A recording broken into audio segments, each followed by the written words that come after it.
The morning sun settled over the dusty ranch valley like warm honey, spreading across the open fields, the worn fences, and the old wooden barn that had seen more storms than most folks in town.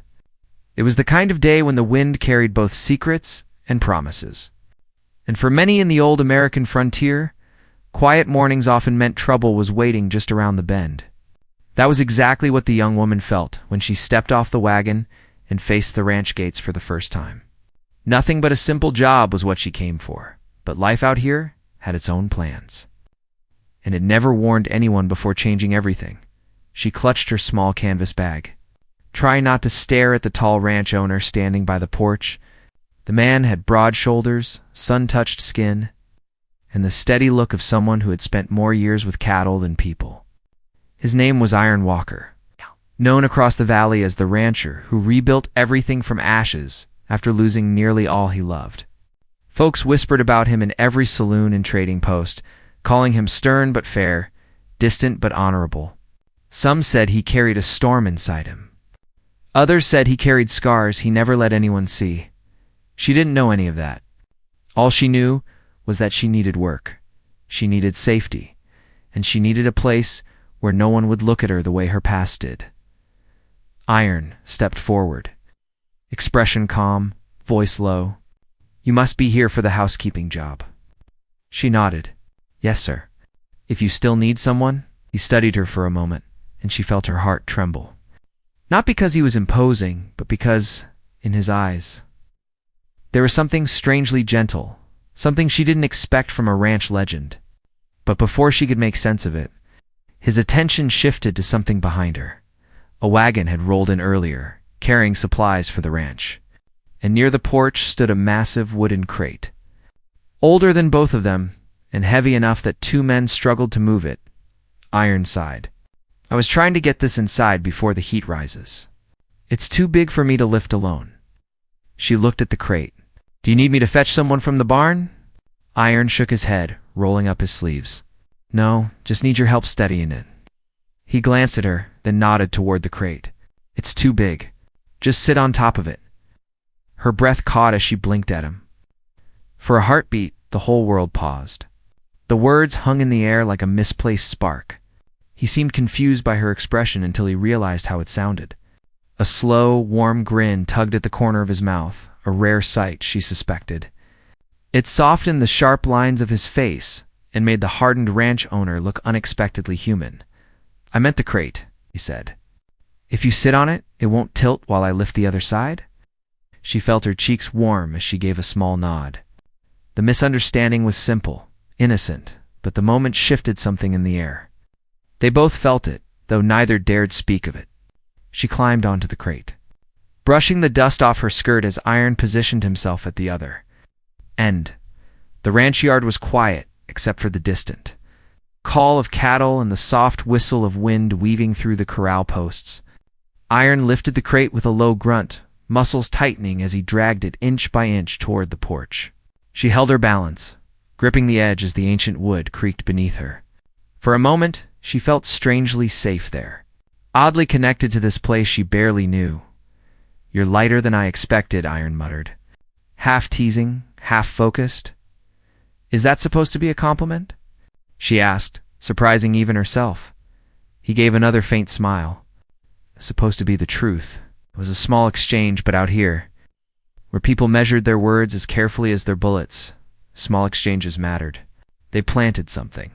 A seed, a spark, a question neither of them wanted to answer yet.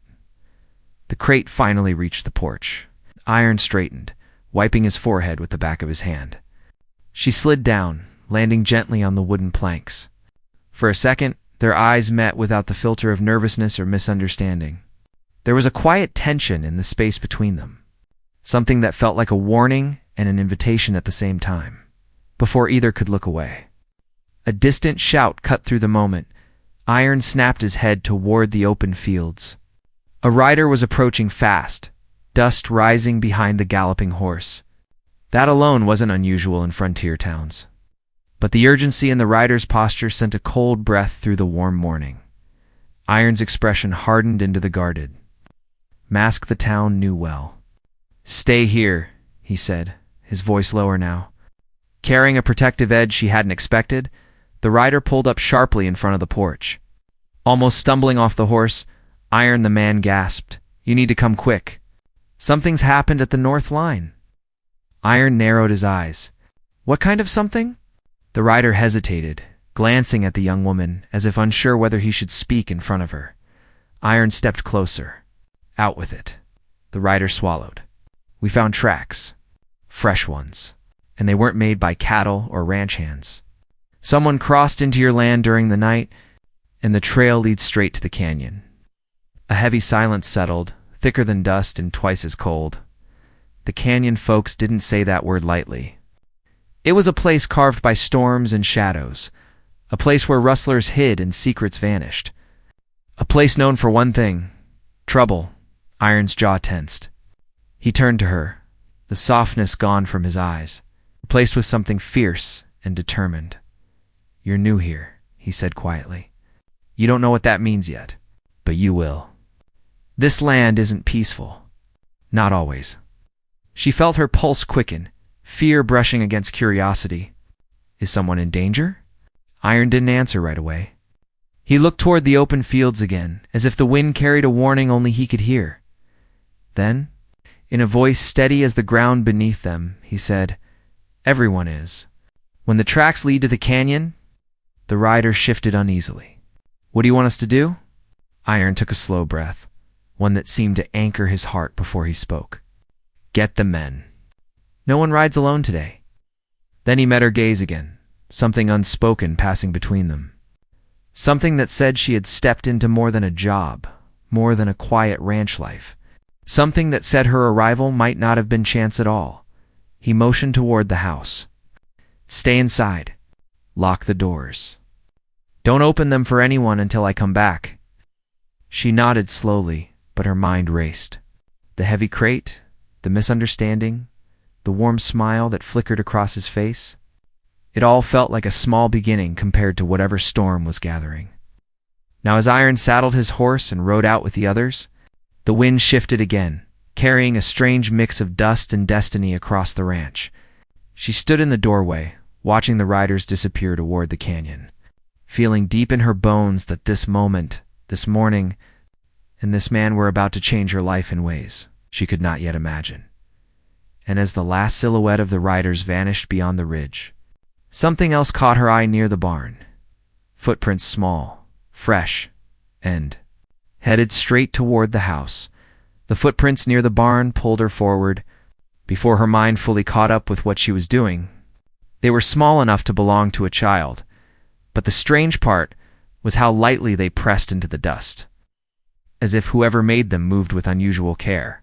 She knelt down, letting her fingers brush the trail. The morning air was warm, yet the feeling that washed through her was cold, a quiet warning that something wasn't right. Iron had just warned her to stay inside, but standing still felt impossible when the ranch around her held more questions than answers. She followed the prints only a few steps, before they curved behind the water trough and vanished near the side of the barn. It was almost as if the person who made them knew exactly where to step, so their tracks would fade. She stood there, eyes scanning the area, heart thudding with a nervous rhythm. She wanted to call out, but something whispered not to. Out on the frontier? Silence was often safer than curiosity. When she finally pulled herself away and returned inside the house, she closed the door with gentle hands, trying not to let the hinges creak. The quiet inside felt heavier than the open sky outside. Dust motes floated in the sunbeams crossing the wooden floor, drifting slowly like tiny secrets trying to find a place to settle. She set her canvas bag down near the staircase and took a slow breath. The house was simple but strong, with wide plank floors, hand-carved beams, and the faint scent of pine and leather mixed together. It felt lived in, but lonely in a way that made her chest ache. Iron Walker had built this place after losing everything in the wildfire years ago. People in town whispered about that night when flames swallowed half his herd and nearly took his life too. Some said he rebuilt the ranch from stubbornness. Others said he rebuilt it from heartbreak. No one knew the truth, because Iron spoke of it only once. And never again. She wondered how a man could carry so much loss and still walk with such steady strength. She wondered what it meant to live with that much weight and never show it to anyone. She wondered what the canyon tracks had woken up inside him.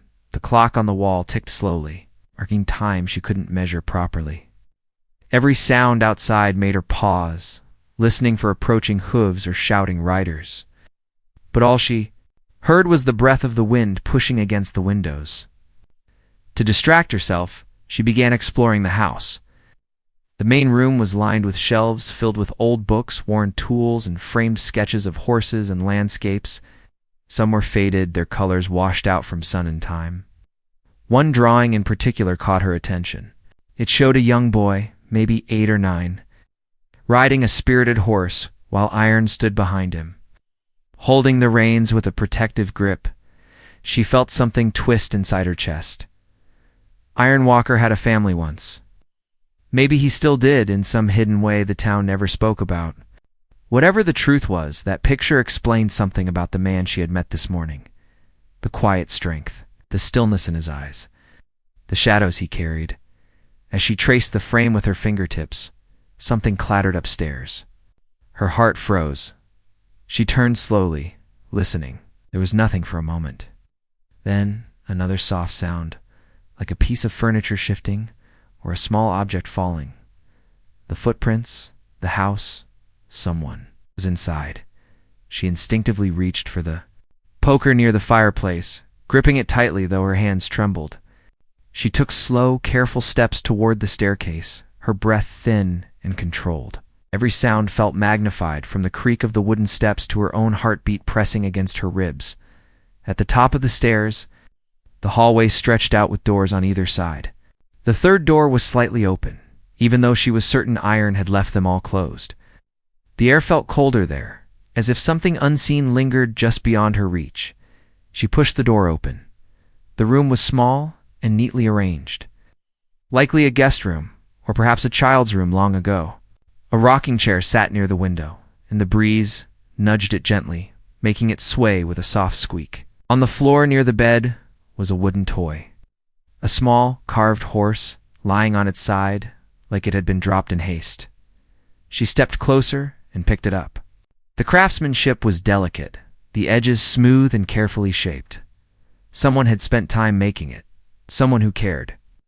She held it in her palm, thinking of the footprints, the drawing, the canyon, and how all these pieces connected in ways she didn't yet understand. Then, behind her, the floorboard creaked. She spun around, clutching the toy and the poker. The hallway was empty. The air was still. She felt watched, not by danger, but by something fragile and scared. The door at the very end of the hall was closed. Something inside her urged her forward. She walked carefully, each step measured. As she reached the door, she heard it faintly, a breath, a small, shaky breath. The kind a frightened child makes when trying hard not to cry. She froze. There was a child in the house. A child who didn't belong here? Or maybe one who did? She lowered the poker, pressing her palm flat against the door. "It's all right," she whispered. "You don't have to hide from me. Promise I won't hurt you." Silence followed, long enough for doubt to creep into her chest. Then, slowly, a tiny shadow shifted beneath the crack of the door. Small bare toes, bare feet. She stepped back to give space.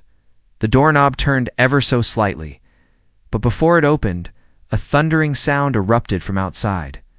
Hooves pounded the ground so hard the walls vibrated. She rushed to the window and looked out. Riders were returning fast, but it wasn't Iron's group. These riders moved differently, aggressive, reckless. Dust rose behind them like a warning cloud. Her heart tightened as she recognized. A brand burned into one rider's jacket. The broken star emblem. She had heard about that symbol. Rustlers. Land thieves. A group known for causing trouble across the valley, slipping into ranches, stealing cattle, leaving fear behind them like tracks in mud. What were they doing here? Why? Were they riding toward Iron's ranch? She backed away from the window, gripping the toy horse in one hand. The sound of the riders grew louder, closer, thick with urgency. She didn't know if they were coming to cause harm or demand something, but she knew enough to understand one thing clearly.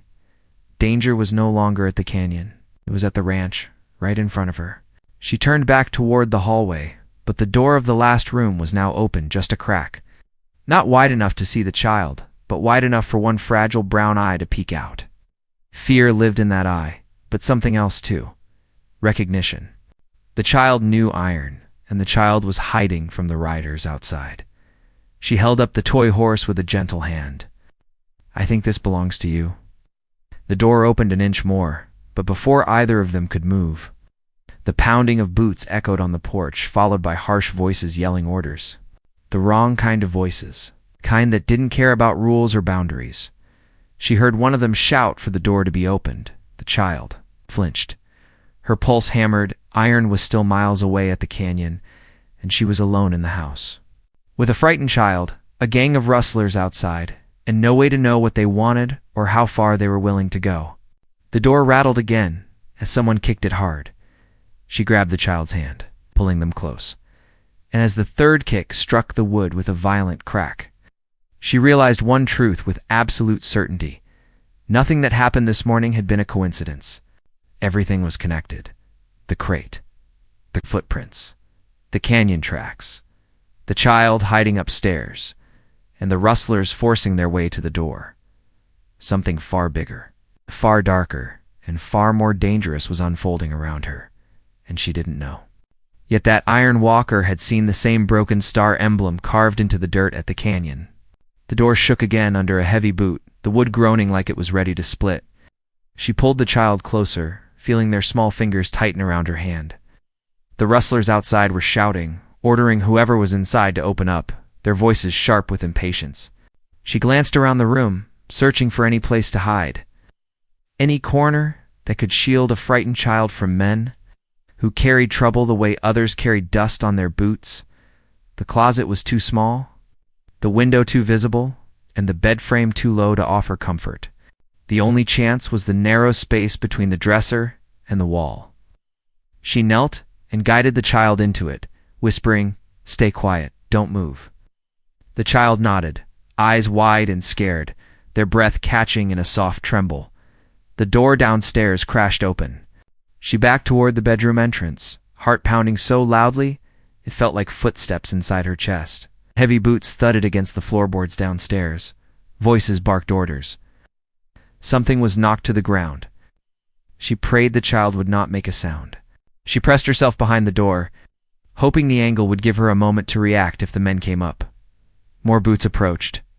She heard them pacing the main room, opening drawers, kicking chairs, searching with rough movements that had no patience in them. She held her breath as one of them laughed, a low, coarse chuckle that climbed the stairs like smoke. "Check up there," another voice ordered. A shadow moved across the wall. Someone was coming up. She gripped the doorknob slowly and eased the bedroom door closed just halfway, praying the hinges wouldn't betray her. The footsteps reached the top of the stairs. A man paused there, his silhouette blocking the light from the window at the end of the hall. He sniffed the air like a hound trailing a threat. "There's someone here," he called down. Her lungs squeezed tight. Before he stepped closer, another voice rose from the yard. "Leave it. They're not who we came for." Something shifted in the hall. The man paused. A boss, the leader. Someone with enough control to stop even the roughest of his men with one command. The man at the top of the stairs growled quietly but obeyed, turning away and descending back to the lower floor. The woman stayed still until her legs ached. The child didn't dare move either. Downstairs, she heard the leader speaking calmly. But the calmness was the kind that carried danger in its roots. "She'll come back," he said. People always return to what they're hiding. She didn't know who he meant. Not yet, but the tone suggested he wasn't looking for Iron Walker. He was looking for someone much more vulnerable, someone who left small footprints. They lingered a little longer, rummaging through the house in ways that made her feel stripped of safety. She heard glass shatter, a drawer slam, leather boots scrap against the floor. Then, as quickly as they came, they filed out, their horses snorting and stomping outside. The leader's horse gave a long, low exhale before he spoke again. "Watch the ridge. Someone will show themselves. Then the group rode off, leaving the yard quiet again. Though the silence felt bruised and tainted, she stayed still for several moments more. When she finally dared to move, her legs shook beneath her. She closed the bedroom door fully and crouched beside the dresser. "It's all right now," she whispered. The child crawled out slowly, eyes glistening, cheeks streaked with a fear no child should carry. They clutched the carved wooden horse in trembling fingers. "Are they gone?" the child asked softly. "Yes," she said, brushing dust from the child's hair. "But they'll be back." The child swallowed hard, looking down. She cupped their small face gently. "What's your name?" The child hesitated, as if speaking it might bring danger closer. "River," they whispered. It was a strong name, soft but powerful, like the kind that could carve stone with time but still run quietly through the land. She hugged the child lightly, feeling a protective warmth settle in her chest. "River, why were you hiding in this house?" River opened their mouth to speak, but footsteps sounded outside again. Not hurried, not hostile, familiar and steady. The rhythm of hooves she recognized instantly. Iron Walker was back. She rushed downstairs with River's hand in hers. Iron swung off his horse before it fully stopped moving, his eyes scanning the yard with the sharpness of a hawk. He saw her on the porch and strode forward. "Are you hurt?" She shook her head quickly. "No, but you need to know something." Iron didn't wait. He stepped inside, saw the broken glass, the overturned chair, the scuff marks on the floor. His jaw tightened, his hands curled into fists. "Rustlers," he muttered. "The same ones that left tracks at the canyon." Riva peeked from behind her skirt. Iron froze. His breath left him slowly.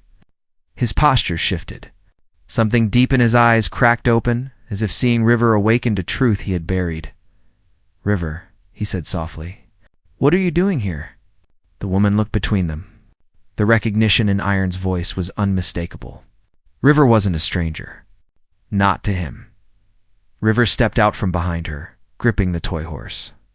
"I didn't know where else to go," the child said. "They were looking for me." Iron lowered himself to one knee, all the strength in him folding into something tender and fierce. "You shouldn't have run." "Not out here. Not alone." River's lip trembled. "I didn't want them to take me." Iron closed his eyes for a moment. When he opened them, the weight inside them was almost painful to see. The woman felt the tension growing, the unspoken history thick between them. She could sense the conflict, the fear, the secrets. She wanted to step back and give them space. But Iron reached for her hand. "You should hear this too," he said. His voice carried something that made her pulse tighten. Iron sat on the edge of the table, staring at the floor. "River's mother was my sister," he said quietly. "She died in the wildfire the same night the old ranch burned. River survived, but the rustlers wanted something that belonged to her, something she refused to give, something they're still looking for." The woman felt her heart shift. "What is it?" Iron shook his head. "I don't know. But whatever it was, she hid it before the fire. The rustlers have been hunting River ever since, thinking the child knows where it is." River hugged the carved horse tightly. "I don't know anything. I just ran when they came back to the old cabin." Iron's jaw clenched. "They're after the child, and they're desperate." The woman felt the truth settle heavily. The rustlers weren't searching for cattle or land. They wanted something far more valuable, something worth chasing across the frontier. Iron rose and paced the room, anger simmering beneath the surface. "I followed the canyon tracks. They circled around, heading straight here. They knew River would come to me." River looked up with worried eyes. "Are you angry?" Iron knelt again and placed a hand on the child's shoulder. "I'm not angry at you. I'm angry at them." The woman felt something new stirring inside her. Fear, yes, but also resolve.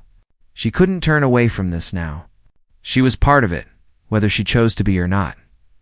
Iron looked at her, his voice steady. "I know you came here for work, not trouble. But trouble found this ranch before dawn, and I can't ask you to stay in the middle of it." She held his gaze. "You didn't ask. I chose. Iron's eyes softened, but the fear inside them didn't fade. He turned toward the window, watching the ridge where the rustlers had disappeared. "They'll be back," he whispered. River moved closer to the woman, leaning against her side with trust that came from pure instinct.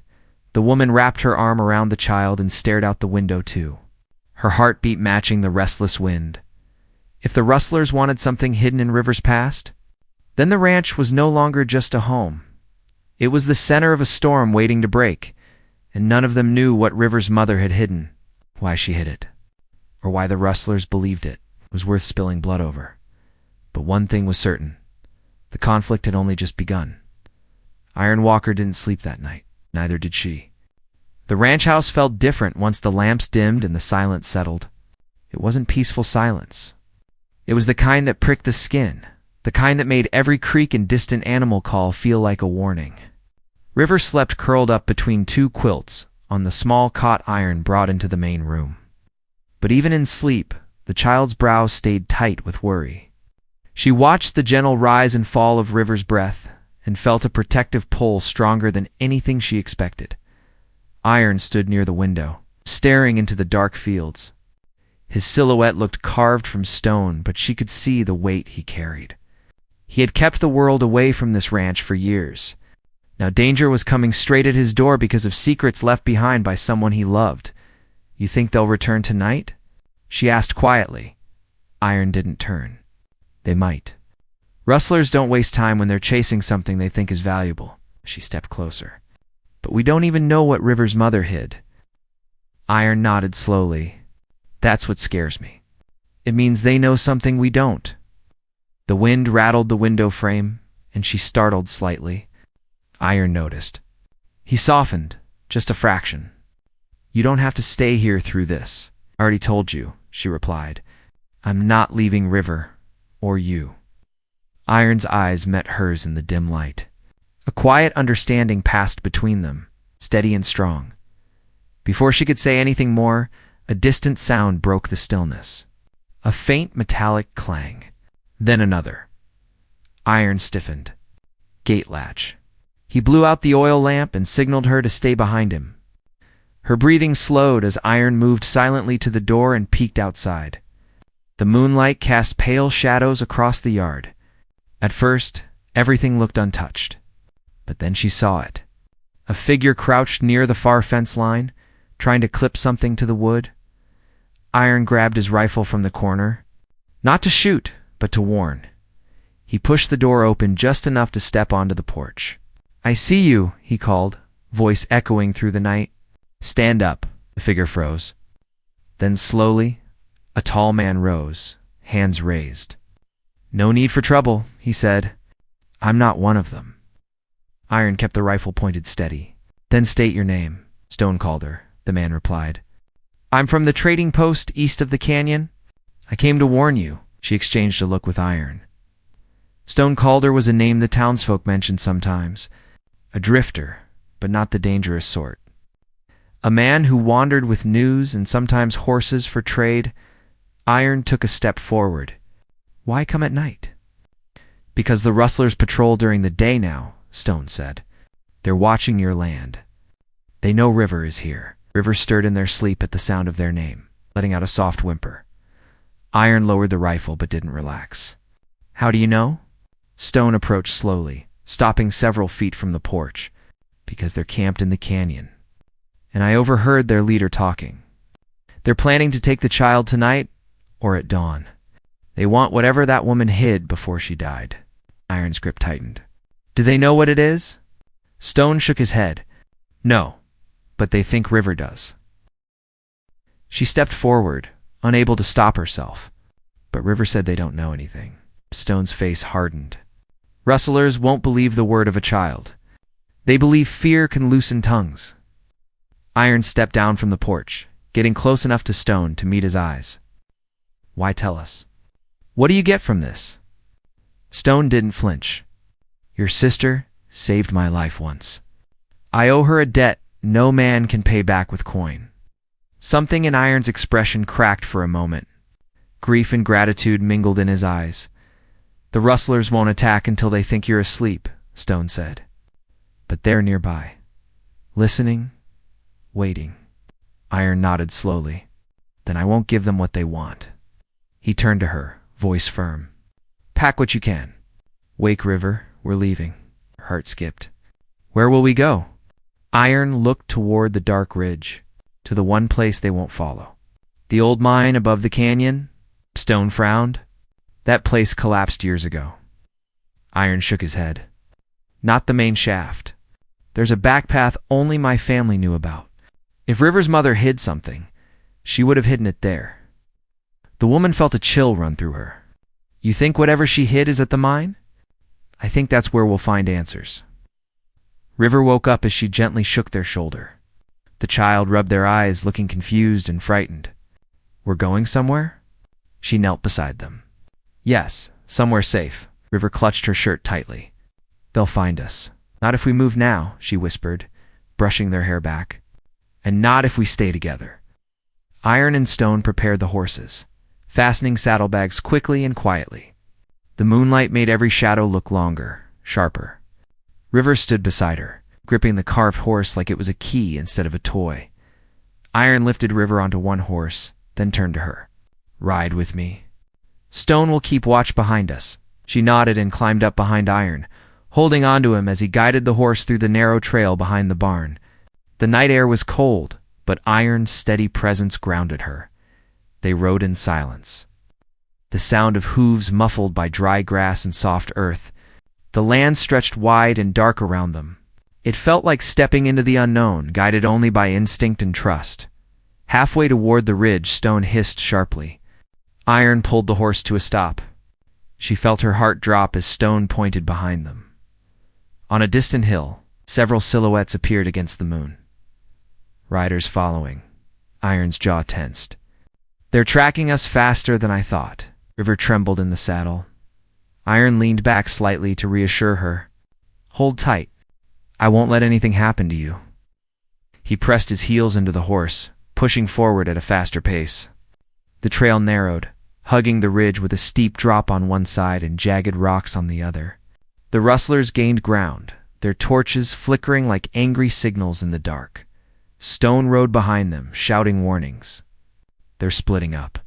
2 on the pass. 3 down the slope. Iron cursed under his breath. They want to trap us. She tightened her grip, her heart racing. River buried their face against Iron's back. We'll reach the mine before they do, Iron urged. We have to. The trail turned sharply, leading to the base of a massive cliff. There, partly hidden by brush and boulders, was an opening barely large enough for one horse at a time. Iron guided their horse inside first. The darkness swallowed them immediately, the air becoming cool and damp. River held their breath nervously. She clung to Iron as he moved slowly through the narrow passage. Stone followed quickly, leading his horse on foot now. Behind them, the rustlers' shouts echoed through the canyon, louder and closer. Iron whispered, We're almost through. The path widens ahead. The narrow tunnel suddenly opened into a larger cavern lit by faint moonlight slipping through cracks in the stone. Broken beams from the old mine lay scattered across the floor. Iron dismounted, helping her and River down. Stone entered moments later, blocking part of the entrance with loose rocks. They're close, he warned. They'll find this place. Iron scanned the cavern. We don't need them to stay out. We just need to find what River's mother hid before they get in. River clutched the carved horse, staring at it with a strange intensity.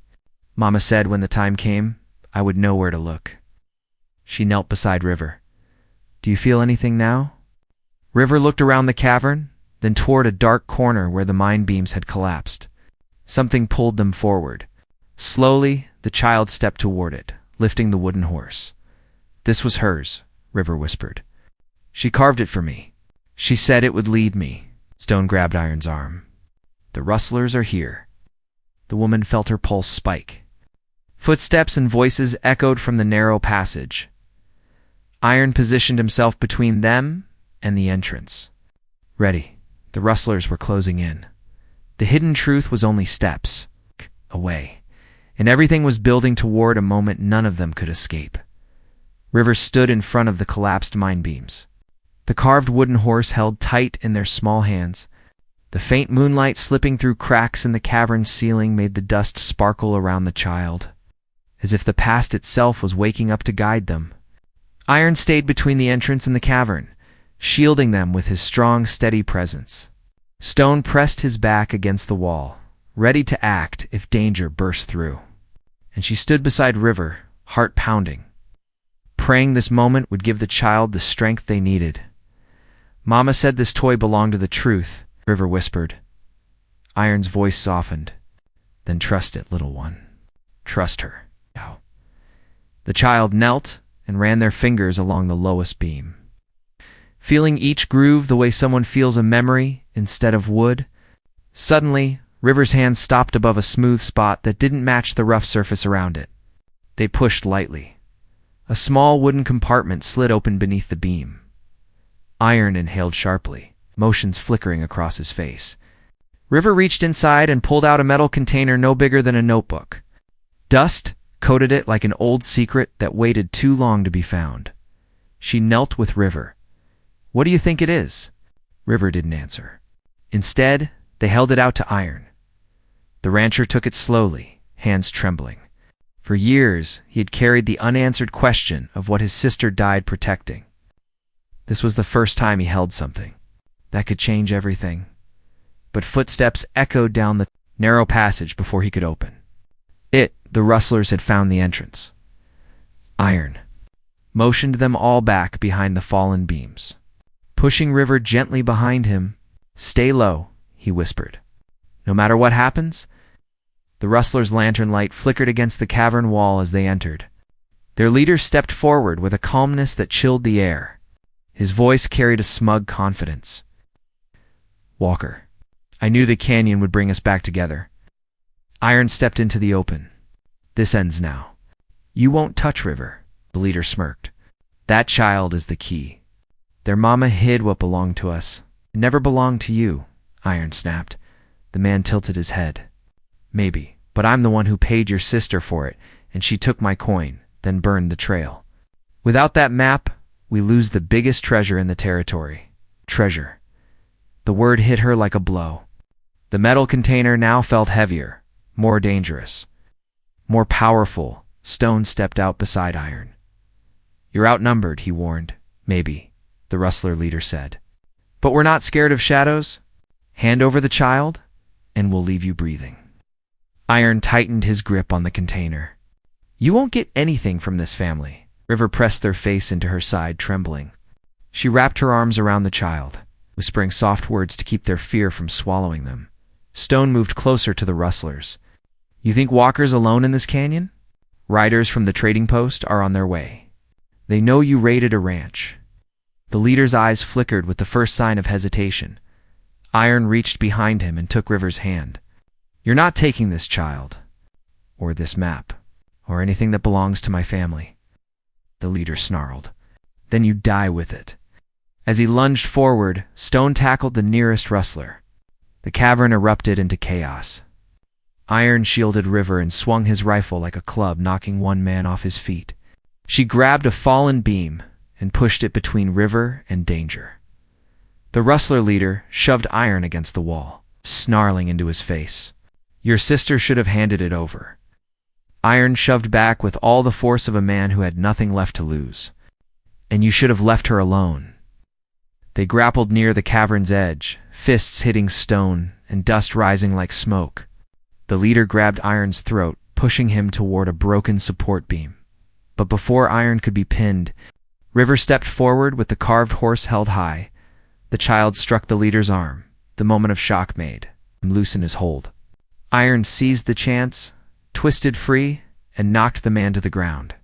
The rustler leader scrambled backward, breath uneven, eyes wild. Stone subdued the last rustler with a heavy shove.